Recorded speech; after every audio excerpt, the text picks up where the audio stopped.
먼지는 없지만 지금 무한폐렴이 유행이라 야외에 오래 있으면 안 돼요. 갑시다.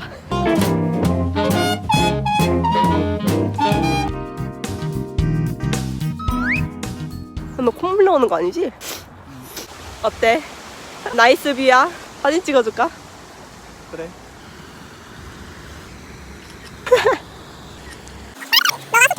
아, 수정.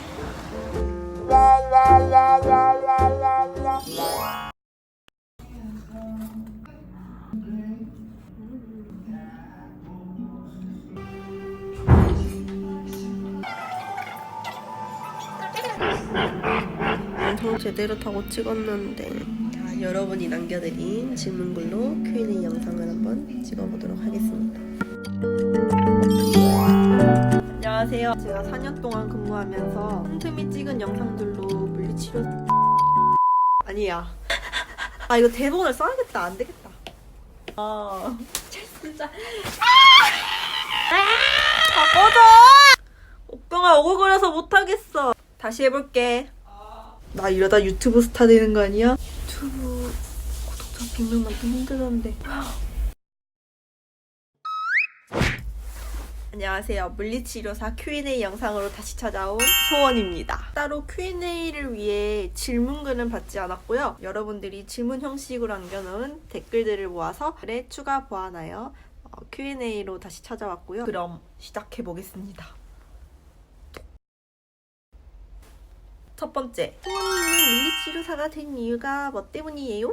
때는 거슬러 올라가서 고3 수시 접수 시절 간호학과를 지원하게 되었는데 면접에서 간호학과를 떨어지게 됩니다. 하필 같은 반 면접 봤던 친구들은 다 붙고 혼자 유일하게 수시 1차에 떨어졌어요. 제대로 현타를 맞고 간호학과를 붙여주지 않은 이유는 내가 이 길이 아니다 싶어서 또 다른 보건계열이 뭐가 있을까 하다가 피생사, 간호사, 응급구조사 이렇게는 알고 있었는데 내 물리치료사라는 걸 처음 알게 되었습니다. 똑같이 병원에서 근무하지만 물리치료사는 상근직에다가 교대 근무가 없다는 거를 그때 처음 알게 되었고 그러면 간호사보다 물리치료사가 더 좋지 않을까 하고 수시 2차 때 물리치료학과를 지원하게 됩니다. 결론, 특별한 이유는 없었다. 두 번째, 치료사의 장점.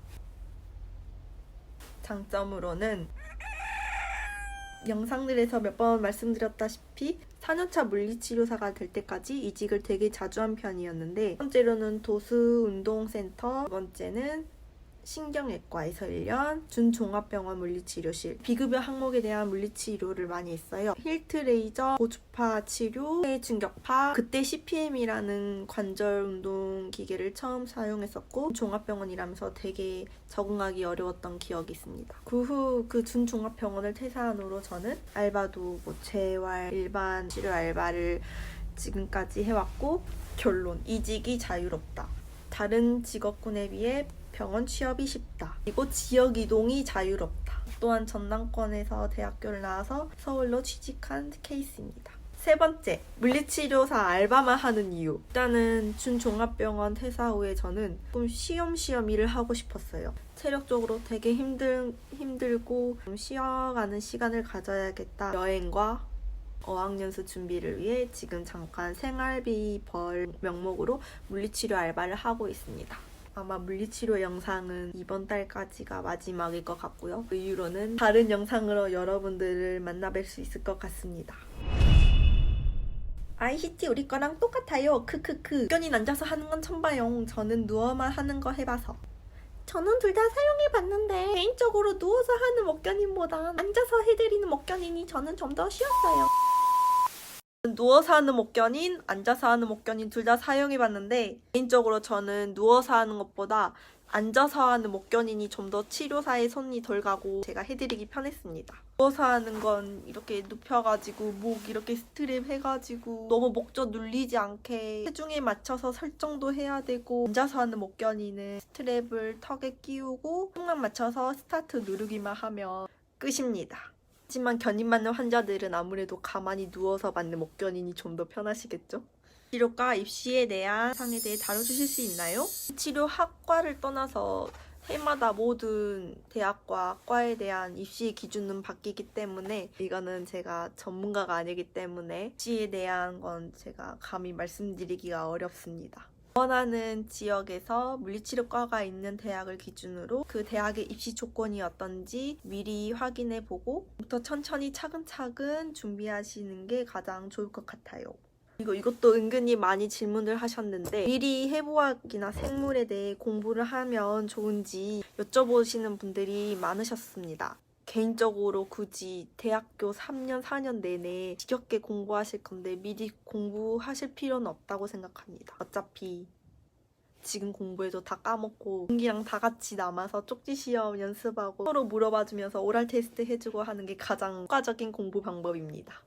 결론, 미리 해부학 같은 근육 공부는 충분히 대학 수업 때만 잘 자체 휴강하지 않으면 따라잡을 수 있습니다. 물리치료 알바나 구인구직은 어디에서 하시나요? 라고 물어봐 주셨는데 제가 근무하는 서울 기준으로 말씀드리자면 가장 제가 자주 보는 서울시 물리치료사협회 물리치료학과 학생이나 물리치료사라면 꼭 가입하셨을 물장매라는 네이버 카페. 이 카페 게시판 중에 알바나 계약직 혹은 정직원 구인구직하는 게시판이 따로 있는데 구인구직하는 게시글이 매일매일 새로 올라오는 거를 보실 수 있습니다. 서울이나 경기도권이 대부분이라 지방 사람들은 조금 구인구직하기에는 세 번째 메디잡.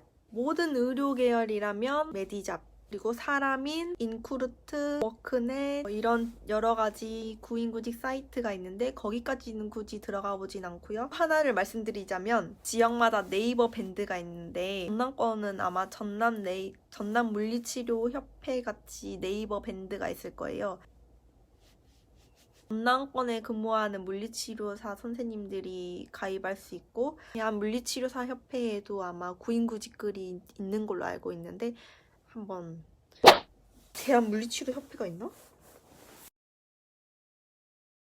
치료실 근무 도중 현타가 오면 어떻게 스트레스를 해소하시나요? 카드 할부금이 쌓여있을 때, 근무 도중 현타가 왔을 때, 일하기 싫어서 백수가 되고 싶을 때마다 저는 나는 언제든 이직할 수 있는 사람이다 하며 각종 물리치료 구인구직 글을 언제 그랬냐는 듯 어느새 다시 평온한 마음으로 일하고 있는 모습을 볼 수 있습니다. 물리치료 씻을 때 주로 어떤 일을 하셨나요?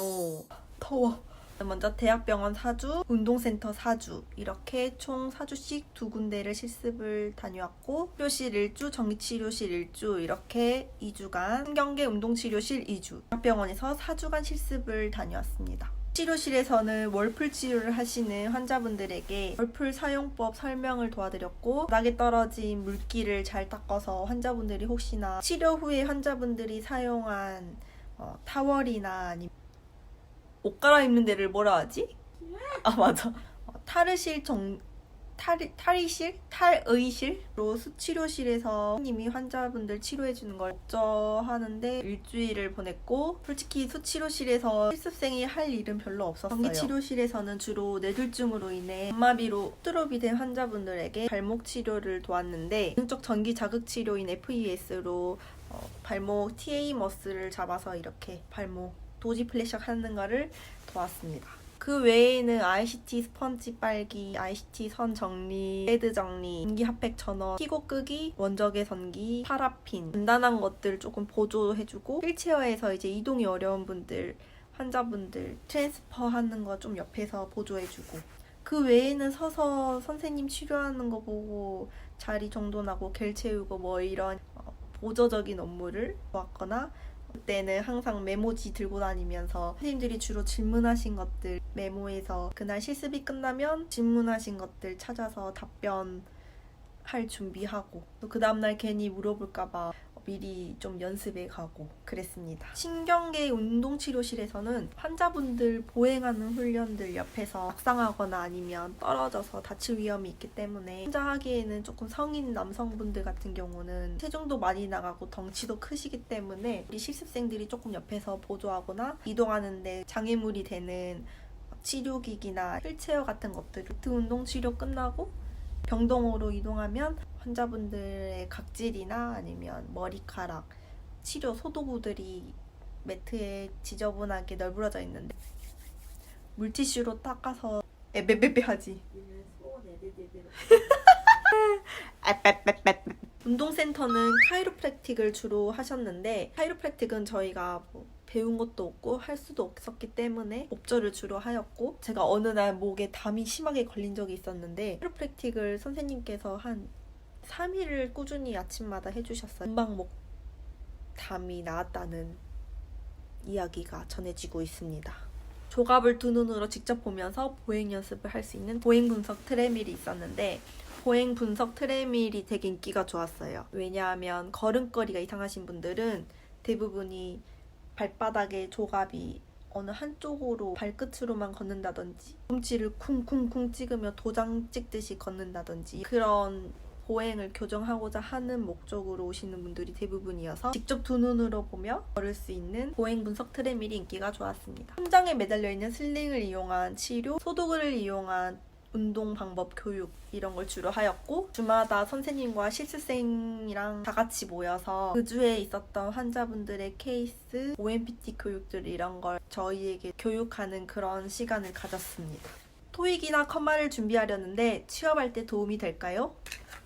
꼭 물리치료사 취업을 위한 게 아니더라도 가지고 있으면 언제든 도움이 될 수 있기 때문에 미리 공부하는 건 나쁘지 않다 생각합니다. 취업을 위한 거는 별로 꼭 필수는 아니라고 생각합니다. 오히려 물리치료 연차나 경력, 어디서 근무했는지 이런 게 아마 더 중요하지 않을까. 내가 이 병원에 들어가기 위해서는 영어 점수가 꼭 필요하다. 그런 게 아니라면 그냥 가볍게 영어 공부한다는 느낌으로 공부하시길 추천합니다. 커말은 내가 물리치료사가 아닌 나중에 타 직종으로 이직 준비하기에도 대부분 필수 자격증으로 커말을 꼽기 때문에 언제든지 공부하면 좋은 개강 전까지 이것만큼은 꼭 했으면 좋겠다. 가족들과 함께 시간 보내기. 저처럼 먼 타지에서 특히나 근무를 하게 되면 집 없는 서러움 그리고 가족과 같이 보낼 수 없다. 1년에 가족들을 다 같이 만나서 볼 수 있는 날이 손에 꼽을 수도 있기 때문에 개강 전까지 실컷 뒹굴뒹굴 거리며 마지막 방학 생활을 보내십시오. 엄마 용돈 줘. 옥경이가 괴롭혀. 학교에서는 루틴이 없어지는 추세라며 운동치료든 도수치료든 꼭 해야 한다고 이야기를 들었는데 루틴으로 먹고 살기 어렵나요? 그리고 취직 늦게 한다고 나중에 불이익이 있나요? 지금 상황으로는 루틴이 줄어드는 추세가 맞다고는 말할 수는 있지만 루틴이 절대 사라질 일은 우리나라에서는 없을 거라고 생각합니다.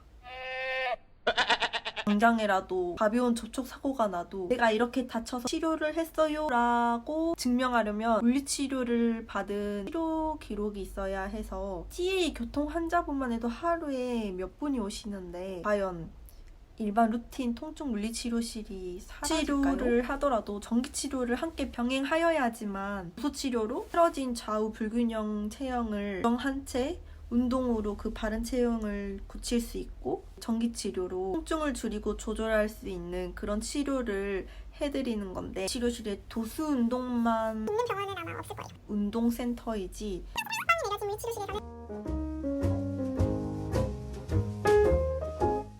취직을 늦게 한다고 불이익은요? 목표하는 병원이 있는 게 아니면 TO가 나면 그때그때 구하는 형식이기 때문에 바로 대학교를 졸업하고 취업에 불이익이 있지 않을까 하는 걱정은 많이 안 하셔도 됩니다. 저 또한 지금 대체 근무자로 물리치료 알바를 하고 있기 때문에 손의 압력이 물리치료사에게는 중요하나요? 물리치료사에게는 손의 압력이 아무래도 중요하겠죠? 손 크기, 손의 힘, 악력 상관이 없다고는 말씀드리기 어려워요. 왜냐하면 환자와 치료사가 일일로 들어가는 치료다 보니 체와 몸 전체를 이용하긴 하지만 주로 손을 사용하는 치료 스킬을 요하다 보니까 손이 아무래도 작은 것보다는 큰 게 좋을 것이고 방망이 같은 힘보다는 해머 같은 손이 더 유리할 텐데 이것 때문에 도수치료를 하지 못한다거나 불이익을 병원에서 당한다거나 그런 거는 전혀 아니니 걱정 안 하셔도 됩니다. 이거는 있어요. 남자 치료사를 선호한다. 혹은 여자 치료사를 선호한다. 이거는 병원마다 차이가 있어요. 아무래도 이게 1대1로 적용되는 치료다 보니까 간혹 여자 환자분들이 남자 치료사에게 치료받는 거를 조금 불편해하고 꺼려하시는 분들이 있어서 여자 치료사 선생님이 한두 분씩 계셨습니다. 손이 치료하는 것에 아예 영향이 없다고는 말씀드리긴 어렵지만 악력보다는 치료 스킬과 내가 어떻게 그 치료를 적용하나, 어떤 프로그램을 짜서 운동으로 체형을 교정시켜주는 그 치료라는 게 결코 힘만 써서 들어가는 치료가 아니기 때문이죠. 어떻게 물리치료사 Q&A 영상에서 물리치료사에 대한 궁금증은 조금 해결됐나요? 를 보며 말하는 게 너무 어색해서 같은 말을 한 10번은 반복하는 것 같아요. 유튜버분들 존경합니다. 혹시 궁금한 질문들이 있다면 아래 댓글에 욕하는 댓글을 뭐라 하지? 악플. 악플이나 욕 빼고 다 적어주세요.